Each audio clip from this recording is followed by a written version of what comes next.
നമസ്കാരം. ഇന്ത്യയുടെ രഹസ്യാന്വേഷണ ഏജൻസികളിലൊന്നായ റിസർച്ച് ആൻഡ് അനാലിസിസ് വിങ്ങിന് പുതിയ മേധാവി എത്തിയിരിക്കുകയാണ്. പരാഗ് ജെയിൻ R&AWയുടെ തലപ്പത്തേക്ക് വരുമ്പോൾ എന്താണ് രാജ്യം പുതുതായി പ്രതീക്ഷിക്കുന്നത്? RP, ഇപ്പോൾ റോ നമ്മുടെ ഈ അടുത്ത കാലത്തായി വാർത്തകളിൽ നിറഞ്ഞു നിൽക്കുന്ന ഒരു രഹസ്യാന്വേഷണ ഏജൻസിയാണ്.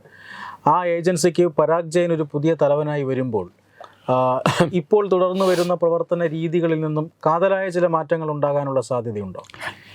അങ്ങനെ പറയാൻ പറ്റില്ല. കാരണം എന്ന് വെച്ച് കഴിഞ്ഞാൽ ഇൻ്റലിജൻസ് ഏജൻസീസിനെ സംബന്ധിച്ചിടത്തോളം അവരൊരു ഗവൺമെൻറ് ഒന്നുമല്ല.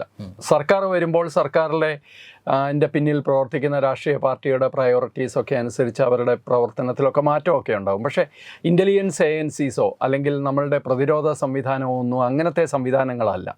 അതായത് ആരെങ്കിലും വന്നു കഴിഞ്ഞാൽ പെട്ടെന്ന് അതിൻ്റെ കംപ്ലീറ്റ് ഷിഫ്റ്റ് മാറുക. പക്ഷേ ഡെഫിനറ്റായിട്ടും ഒരു വളരെ എക്സ്പീരിയൻസ്ഡ് ആയിട്ടുള്ള ഒരു വ്യക്തി റോ പോലെ ഇന്ത്യയുടെ എക്സ്റ്റേണൽ ഏജൻസിയാണ്. ഞാൻ എപ്പോഴും റോയുമായി ബന്ധപ്പെട്ട് ഏത് ചർച്ച വന്നാലും ഞാൻ പറയുന്ന ഒരു കാര്യം, ഒരുപക്ഷെ ലോകത്ത് ഏറ്റവും കൂടുതൽ അണ്ടർ റേറ്റ് ചെയ്യപ്പെട്ട ഏജൻസിയാണ് റോ. അത് മനഃപൂർവ്വമാണ്. കാരണം റോയെ സംബന്ധിച്ചിടത്തോളം ഞാൻ അതിനൊരു മാർക്കിടുകയാണെങ്കിൽ തീർച്ചയായിട്ടും അത് മൊസാദിനെക്കാട്ടിലും അല്ലെങ്കിൽ CIA ഒക്കെ മുകളിൽ നിൽക്കുന്ന ഒരു ഏജൻസിയാണ്. അത്ര എഫിഷ്യൻ്റാണ്, പക്ഷേ വളരെ സൈലൻ്റാണ്.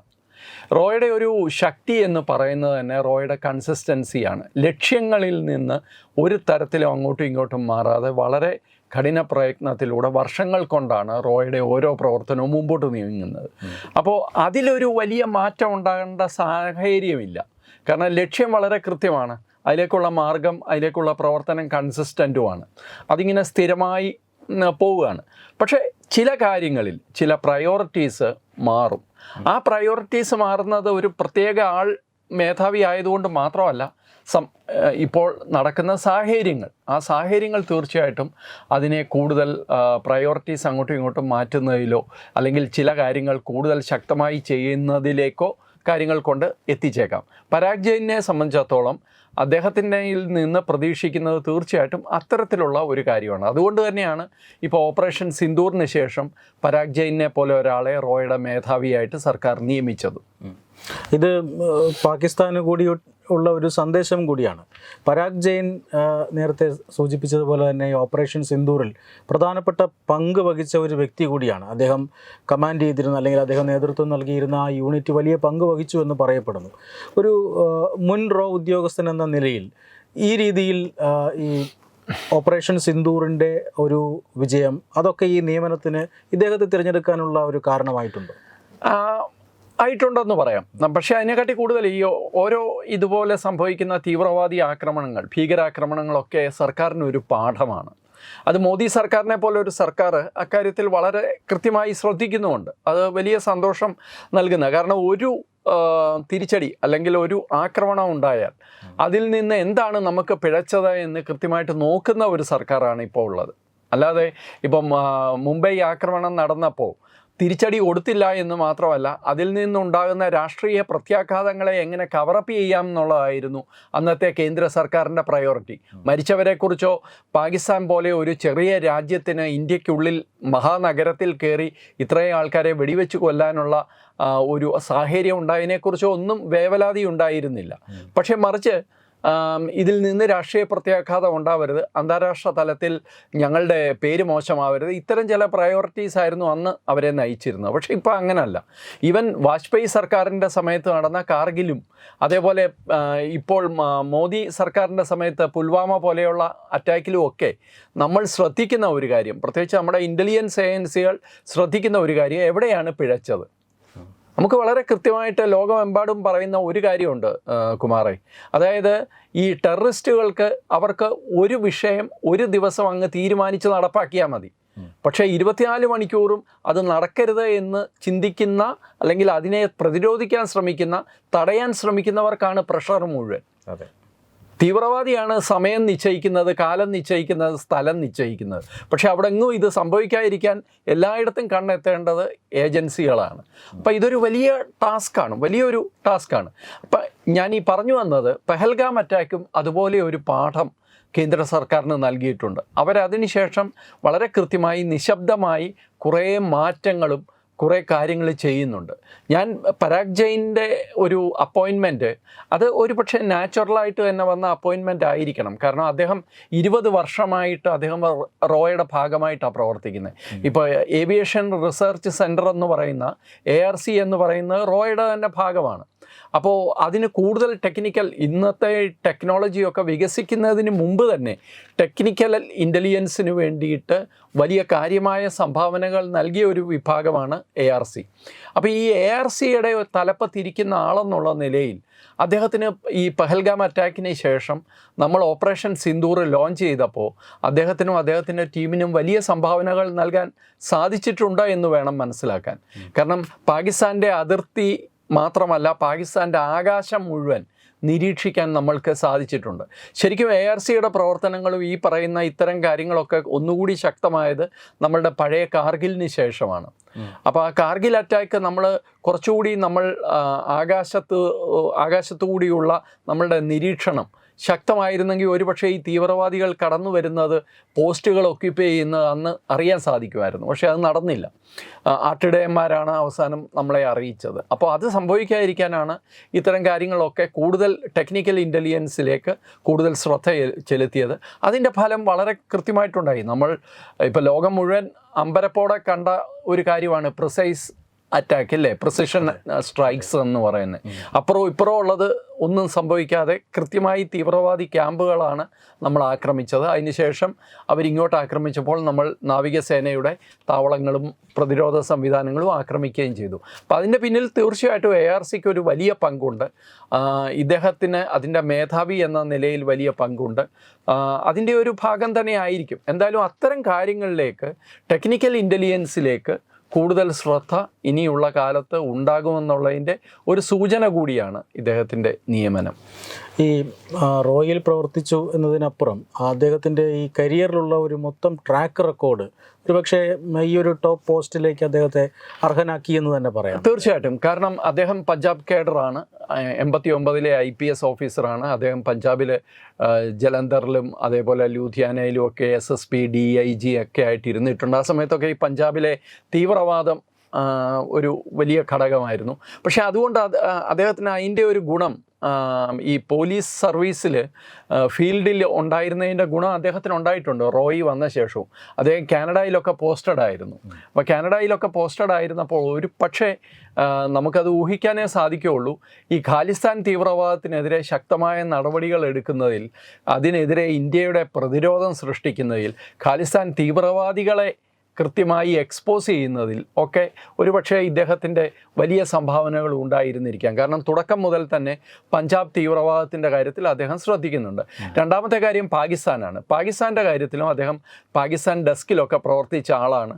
അപ്പോൾ പാകിസ്ഥാൻ്റെ കാര്യത്തിൽ വളരെ കൃത്യമായിട്ട് തന്നെ അദ്ദേഹത്തിന് അറിയാം. അതായത് ഒരു ഇൻ്റലിജൻസ് ഓഫീസറെ സംബന്ധിച്ചിടത്തോളം ഒരു ആർമി ഓഫീസർ ഒരു പ്രതിരോധ സംവിധാനത്തിൽ ആർമി, എയർഫോഴ്സ്, നേവി ഒക്കെ ആണെങ്കിൽ അവരെപ്പോഴും ശ്രദ്ധിക്കുന്നത് നമ്മുടെ ശത്രുവിൻ്റെ ആയുധ ബലത്തെക്കുറിച്ചും ശത്രുവിൻ്റെ അല്ലാതെയുള്ള എന്താ പറയുക നമ്മളോട് ഫൈറ്റ് ചെയ്യാനുള്ള ബലത്തെക്കുറിച്ചാണ്. പക്ഷേ ഒരു ഇൻ്റലിജൻസ് ഓഫീസർ എപ്പോഴും ശ്രദ്ധിക്കുന്നത് അല്ലെങ്കിൽ അറിയാൻ ശ്രമിക്കുന്നത് ശത്രു എങ്ങനെ ചിന്തിക്കുന്നു എന്ന് അറിയാനാണ്. അപ്പോൾ ഇക്കാര്യത്തിൽ പാകിസ്ഥാൻ്റെ മനസ്സ് വളരെ കൃത്യമായി മനസ്സിലാക്കാൻ സാധ്യതയുള്ള അല്ലെങ്കിൽ അതിനുള്ള അറിവും എക്സ്പീരിയൻസും ഉള്ള ആളാണ് ശ്രീ പരാഗ് ജെയിൻ. അതുകൊണ്ട് തന്നെ അത്തരം കാര്യങ്ങളിൽ പാകിസ്ഥാൻ തീർച്ചയായിട്ടും നമുക്കൊരു ഭീഷണിയാണ്. ഇപ്പോൾ നേരത്തെ റോയുടെ ഒരു ചീഫായിരുന്ന ഒരാളുണ്ട്, AS ദൂലത്ത് എന്ന് പറയുന്നത്. ആ മനുഷ്യൻ പല കോൺട്രവേഴ്സികൾ ഉണ്ടാക്കാറുണ്ട്. അങ്ങേര് കുറേ പുസ്തകങ്ങൾ എഴുതാറുണ്ട്. അപ്പോൾ ഇതിൻ്റെയൊക്കെ ഭാഗമായിട്ട് അങ്ങേരുടെ പല അഭിപ്രായങ്ങൾ പറയാറുണ്ട്. പാകിസ്ഥാനുമായിട്ട് ചേർന്ന് പാകിസ്ഥാനിലെ ISI മേധാവിയുമായിട്ട് ചേർന്ന് ഇങ്ങേര് പുസ്തകമൊക്കെ എഴുതിയിട്ടുണ്ട്. അപ്പം അങ്ങനെയൊക്കെ വ്യത്യസ്തമായ അഭിപ്രായം. നമ്മൾ പാകിസ്ഥാനെ സഹിക്കണം എന്നുള്ള നിലയിലൊക്കെ അദ്ദേഹം ചില അഭിപ്രായ പ്രകടനങ്ങൾ നടത്തുന്നതുണ്ട് കഴിഞ്ഞ ദിവസം. പക്ഷേ അങ്ങനെ പാകിസ്ഥാനെ സഹിക്കേണ്ട കാര്യം ഇന്ത്യക്കില്ല. ഇന്ത്യ വികസനത്തിന് വേണ്ടി മുമ്പോട്ട് പോകുന്ന ഒരു രാജ്യമാണ്. അപ്പോൾ ഈ ശല്യത്തെ എങ്ങനെ നമ്മൾ ഒതുക്കണം അല്ലെങ്കിൽ ഒഴിവാക്കണമെന്ന് ശക്തമായി ചിന്തിക്കുന്ന ആൾ തന്നെയാണ് പരാഗ് ജെയിൻ എന്നാണ് എനിക്ക് തോന്നുന്നത്. ഈ ജമ്മു കാശ്മീരിലെ അദ്ദേഹത്തിൻ്റെ പ്രവർത്തന പരിചയം അത് വളരെ ഒരു വലിയ മുതൽക്കൂട്ടാണെന്ന് തോന്നുന്നു. അദ്ദേഹം ഒരു ജമ്മു കാശ്മീർ എക്സ്പേർട്ട് എന്നാണ് അറിയപ്പെടുന്നത്. അത് ഈ ആർട്ടിക്കിൾ 370 അത് റദ്ദാക്കുന്ന സമയത്തൊക്കെ അദ്ദേഹത്തിൻ്റെ പോസ്റ്റിങ്ങും ഒക്കെ അത്തരത്തിലായിരുന്നു. അപ്പോൾ ജമ്മു കാശ്മീരും പഞ്ചാബും പാകിസ്ഥാനും നമ്മളെ സംബന്ധിച്ചിടത്തോളം നമ്മളെ ബാധിക്കുന്ന പ്രധാന വിഷയങ്ങൾ ചൈന ഒഴിച്ചു നിർത്തിയാൽ ബാക്കിയുള്ള എല്ലാ വിഷയങ്ങളിലും അദ്ദേഹത്തിൻ്റെ ഒരു എക്സ്പെർട്ടൈസ് ഉണ്ട്. അത് തീർച്ചയായിട്ടും റോ പോലെ ഒരു ഏജൻസിയെ വളരെ കൃത്യമായ പാതയിലൂടെ നയിക്കാൻ സാധിക്കുമെന്ന് തന്നെ എനിക്ക് തോന്നുന്നത്. 2 വർഷത്തെ ഫിക്സഡ് ടെന്യൂറാണ് അദ്ദേഹത്തിനുള്ളത്. എന്ന് മാത്രമല്ല, ഇദ്ദേഹത്തിന് തൊട്ട് മുമ്പുണ്ടായിരുന്ന രവി സിൻഹ എന്ന് പറഞ്ഞ ആളായിരുന്നു. അദ്ദേഹത്തിന് എക്സ്റ്റൻഷൻ കൊടുക്കുകയും ചെയ്തായിരുന്നു. പക്ഷേ അദ്ദേഹത്തിൻ്റെ വലിയ പ്രതീക്ഷയോടാണ് അദ്ദേഹം അദ്ദേഹത്തെ കൊണ്ടുവന്നതെങ്കിലും അതനുസരിച്ചുള്ള ഒരു ഫലം ഉണ്ടായില്ല എന്നുള്ള ഒരു പൊതുവായിട്ടുള്ള ഒരു ഫീലിംഗ് ഉണ്ട്. അപ്പോൾ അതുകൊണ്ടായിരിക്കണം പെട്ടെന്ന് അദ്ദേഹത്തിന് വീണ്ടും എക്സ്റ്റൻഷൻ കൊടുക്കാതിരിക്കുകയും പരാഗ് ജെയിനെ കൊണ്ടുവരികയും ചെയ്ത്. ഞാൻ നേരത്തെ പറഞ്ഞ ഒരു കാര്യത്തിൽ വിട്ടുപോയ ഒരു വിഷയം കൂടെ ഞാൻ പറയാം. അതായത് ഈ പെഹൽഗാം അറ്റാക്കിന് ശേഷം ഇപ്പോൾ പരാഗ് ജെയിനെ റോയുടെ ചീഫിൻ്റെ പദവിയിലേക്ക് കൊണ്ടുവന്നു. പക്ഷേ അത് മാത്രമല്ല മോദി സർക്കാർ ചെയ്തത്. നാഷണൽ സെക്യൂരിറ്റി അഡ്വൈസറി ബ്യൂറോ എന്ന് പറഞ്ഞൊരു സംവിധാനമുണ്ട്. അതും ഒന്ന് പുനഃസംഘടിപ്പിച്ചിട്ടുണ്ട്. അപ്പോൾ അതിൽ പ്രതിരോധ സേനകളിൽ നിന്ന് വന്ന ഉദ്യോഗസ്ഥന്മാർ, സിവിൽ സർവൻസ് ഒക്കെ ഉണ്ട്. അപ്പോൾ R&Wൻ്റെ റോയുടെ ഒരു മുൻ ചീഫായ അലോക് ജോഷിയെയും ഇപ്പോൾ നാഷണൽ സെക്യൂരിറ്റി അഡ്വൈസറി ബോർഡിൽ എടുത്തിട്ടുണ്ട്. അതുകൂടാതെ രജീന്ദർ ഖന്ന എന്ന് പറഞ്ഞ മറ്റൊരു മുൻ റോ ചീഫ് ഇപ്പോൾ തന്നെ അഡീഷണൽ നാഷണൽ സെക്യൂരിറ്റി അഡ്വൈസറാണ്.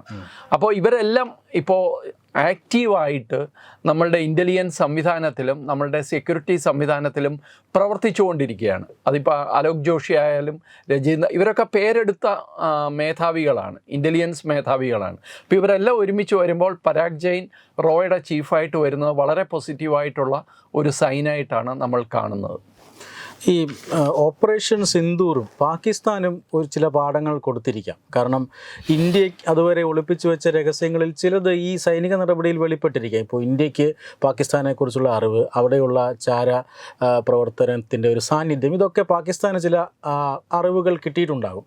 അതിനൊക്കെ മറുതന്ത്രം മെനയുക എന്നതുകൂടി പുതിയ മേധാവിയുടെ ഒരു തീർച്ചയായിട്ടും. ഞാൻ അത് തന്നെ കുമാറിനോട് നേരത്തെ പറഞ്ഞു. ശത്രു എങ്ങനെ ചിന്തിക്കുന്നു എന്നായിരിക്കും നമ്മൾ ശ്രദ്ധിക്കുക. ശത്രു അങ്ങനെ തന്നെയാണ്. ശത്രു എന്താണ് ചിന്തിക്കുന്നത്, എന്താണ് ചെയ്യാൻ പോകുന്നത് എന്ന് ഊഹിക്കുക, അതനുസരിച്ചുള്ള മറുതന്ത്രം ഉണ്ടാകുക എന്നുള്ളതാണ് പ്രധാനപ്പെട്ട കാര്യം.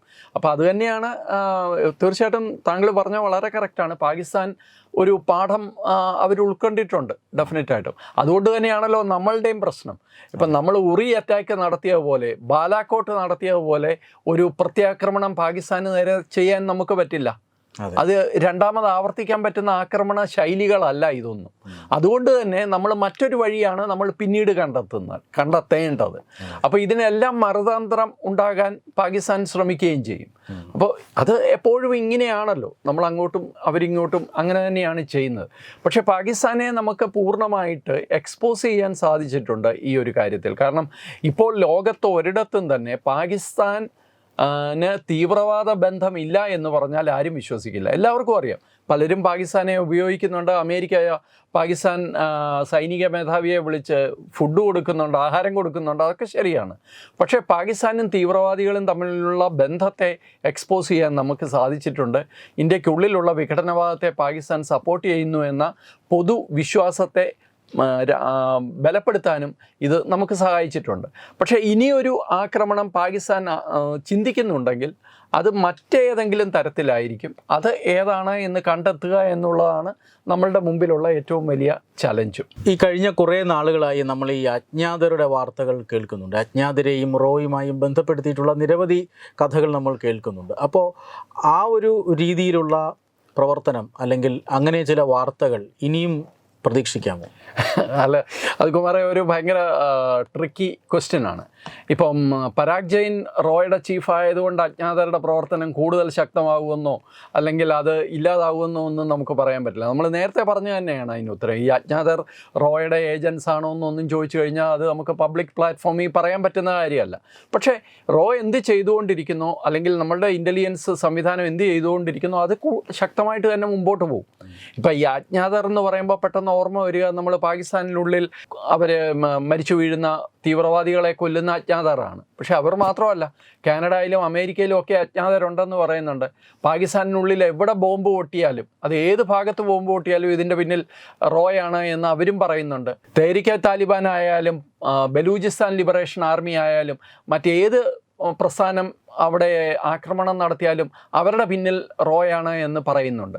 അപ്പോൾ ഇതിൽ ഏതൊക്കെയാണ് സത്യം, എന്താണ് തെറ്റ് എന്ന് നമുക്ക് പറയാൻ പറ്റില്ല. അജ്ഞാതർ എന്തായാലും തുടരും, അവരുടെ മിഷൻ തുടരും. അത് ആരാണ് അല്ലെങ്കിൽ റോയുടെ ചീഫായിട്ടിരിക്കുന്നത് എന്നതിനെ ആശ്രയിച്ചല്ല. ഞാൻ നേരത്തെ പറഞ്ഞ പോലെ അങ്ങനെ എന്തെങ്കിലും ബന്ധമുണ്ടെങ്കിൽ ആ പ്രവർത്തനങ്ങൾ മുമ്പോട്ട് പോവുക തന്നെ ചെയ്യും. അതിനകത്ത് യാതൊരു സംശയവും ഇല്ല. ഈ ഹഫീസ് സയ്യിദിന്റെ ചുറ്റുപാടുമാണ് അവരുടെ പ്രവർത്തനങ്ങൾ. ഇനി ഹഫീസ് സയ്യിദ് ആണോ ഇവരുടെ ലക്ഷ്യം? നമ്മൾ ഒരു കാലത്ത് അത് നമ്മുടെ തന്നെ തത്തുമയിൽ തന്നെ നമ്മൾ ഒരു വീഡിയോയിൽ അത് പറഞ്ഞിട്ടുണ്ട്. അത് കൃത്യമായി ആരാണോ ഇത് പ്ലാൻ ചെയ്യുന്നത് അവർക്കൊരു കൃത്യം പ്ലാനുണ്ട്. ഹഫീസ് സയ്യിദ് ഒഴിച്ച് ബാക്കി സകല ആൾക്കാരെയും ഇല്ലാതാക്കുക. അയാളുടെ ചുറ്റും ഇപ്പോൾ ആൾക്കാർ വളരെ കുറഞ്ഞു. അങ്ങനെ ഒരു വലിയ വ്യൂഹത്തിൻ്റെ, ഒരു വലിയ സന്നാഹത്തിൻ്റെ നടുവിൽ നിന്ന് ജീവിച്ചിരുന്ന ആളാണ്. ഇപ്പോൾ ആ ചുറ്റുപാടുമുള്ള അയാളുടെ മിക്കവാറും എല്ലാ വിശ്വസ്തരും കൊല്ലപ്പെട്ട് കഴിഞ്ഞു. വളരെ ചുരുക്കം ആൾക്കാർ മാത്രമേ ഇപ്പം അയാളോടൊപ്പം ഉള്ളൂ.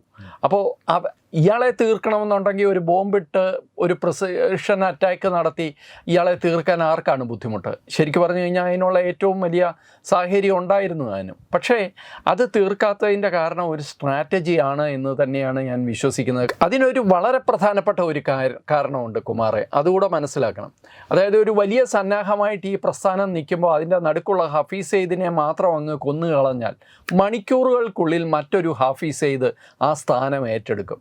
അതേസമയത്ത് അയാളുടെ ചുറ്റുമുള്ള പ്രസ്ഥാനം നശിക്കുകയും ഹഫീസ് സയ്യിദിനെ പിന്നെ മരണത്തിന് വിട്ടുകൊടുക്കുകയും ചെയ്തു കഴിഞ്ഞാൽ മറ്റൊരു ബദൽ പ്രസ്ഥാനം ഉണ്ടാകണമെങ്കിൽ തന്നെ അതിന് വർഷങ്ങളെടുക്കും. അപ്പോൾ അതൊരു സ്ട്രാറ്റജിയാണ് എന്നാണ് ഞാൻ വിശ്വസിക്കുന്നത്. എന്തായാലും ആ പ്രവർത്തനവും തുടരുമെന്ന് തന്നെ നമുക്ക് വിശ്വസിക്കാം. അതെ, ലോകത്തിലെ തന്നെ ഏറ്റവും മികച്ച രഹസ്യാന്വേഷണ ഏജൻസികളിൽ ഒന്നായി നമ്മുടെ റോ മാറിക്കഴിഞ്ഞിരിക്കുന്നു. അതിനൊരു പുതിയ മേധാവി എത്തുമ്പോൾ അത് ചർച്ചയാകുന്നതും അതുകൊണ്ട് തന്നെയാണ്. പ്രത്യേകിച്ചും ഒരു ഇന്ത്യയും പാകിസ്ഥാനും തമ്മിലുള്ള ഒരു സൈനിക നടപടിക്ക് ശേഷം വരുന്നത് കൊണ്ട് അതിന് വലിയ വാർത്താ പ്രാധാന്യം ലഭിക്കുകയും ചെയ്യുന്നു. നമസ്കാരം. രാവുമായണം രാമനെ അറിയണം. സ്കൂൾ കുട്ടികൾക്കായുള്ള രാമായണം പ്രശ്നോത്തരി ജൂലൈ 20 ഞായറാഴ്ച രാവിലെ 9 മണിക്ക്. സ്ഥലം കൃഷ്ണപിള്ള മെമ്മോറിയൽ ഓഡിറ്റോറിയം, നന്ദാവനം, തിരുവനന്തപുരം. രാമായണ മാസാചരണത്തോടനുബന്ധിച്ച് തത്വമൈ TV സ്കൂൾ കുട്ടികൾക്കായി ഒരു രാമായണം പ്രശ്നോത്തരി സംഘടിപ്പിക്കുന്നു. ഈ വരുന്ന ജൂലൈ മാസം 20 ഞായറാഴ്ച തിരുവനന്തപുരം നന്ദാവനം കൃഷ്ണപിള്ള മെമ്മോറിയൽ ഓഡിറ്റോറിയത്തിൽ വെച്ചാണ് ഈ പ്രശ്നോത്തരി പരിപാടി സംഘടിപ്പിക്കുന്നത്. 10 വയസ്സിനും 15 വയസ്സിനും ഇടയിലുള്ള കുട്ടികൾക്കാണ് പ്രശ്നോത്തരിയിൽ പങ്കെടുക്കാൻ കഴിയുക. പങ്കെടുക്കാൻ താല്പര്യമുള്ളവർ പേര്, പഠിക്കുന്ന സ്കൂളിന്റെ ID കാർഡ്, ജനനത്തീയതി തെളിയിക്കുന്ന തിരിച്ചറിയൽ രേഖ എന്നിവ സഹിതം 9034347838 എന്ന നമ്പറിലേക്ക് വാട്സപ്പ് ചെയ്യുക. ഒരു കുട്ടിക്ക് 100 രൂപയാണ് രജിസ്ട്രേഷൻ ഫീസ്. പ്രവേശനം ആദ്യം രജിസ്റ്റർ ചെയ്യുന്ന 54 കുട്ടികൾക്ക് മാത്രം. വിജയികൾക്ക് ആകർഷകമായ സമ്മാനങ്ങൾ.